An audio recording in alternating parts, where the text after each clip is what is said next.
माता सीता की कहानी में एक ऐसा अध्याय है जो हमें दिखाता है कि कैसे भगवान की लीला अद्भुत होती है। जब सीता माता वनवास के दौरान महर्षि वाल्मीकि के आश्रम में रह रही थीं, तो उन्होंने एक पुत्र को जन्म दिया था। लेकिन फिर कैसे हुआ कि उनके दो पुत्र हो गए, लव और कुश? आइए जानते हैं इस रोचक कथा को। उस समय माता सीता महर्षि वाल्मीकि के आश्रम में निवास कर रही थीं। उन्होंने एक सुंदर बालक को जन्म दिया था जिसका नाम लव रखा गया। ये बच्चा अत्यंत सुंदर और तेजस्वी था, बिल्कुल अपने पिता श्री राम की तरह। महर्षि वाल्मीकि इस बालक से बहुत स्नेह करते थे और उसकी देखभाल में कोई कमी नहीं छोड़ते थे। एक दिन की बात है, माता सीता कुछ काम से आश्रम से बाहर गई थीं। महर्षि वाल्मीकि अकेले लव की देखभाल कर रहे थे। बच्चा खेल रहा था और महर्षि उसे प्यार से देख रहे थे। अचानक लव कहीं दूर चला गया और महर्षि की नजरों से ओझल हो गया। वाल्मीकि जी को बहुत चिंता हुई कि वे सोचने लगे कि अगर सीता माता वापस आईं और बच्चा नहीं मिला तो क्या होगा।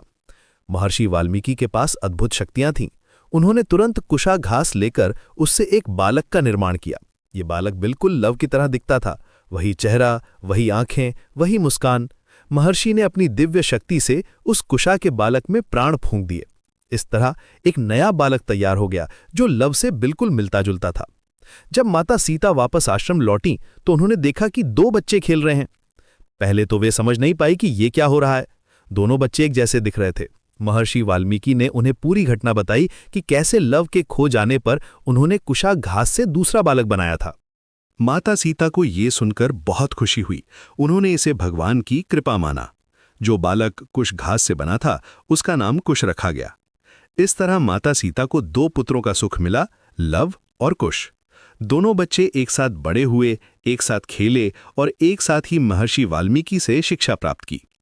ये कहानी हमें सिखाती है कि जब हम किसी की भलाई के लिए कुछ करते हैं तो भगवान हमारी मदद करते हैं।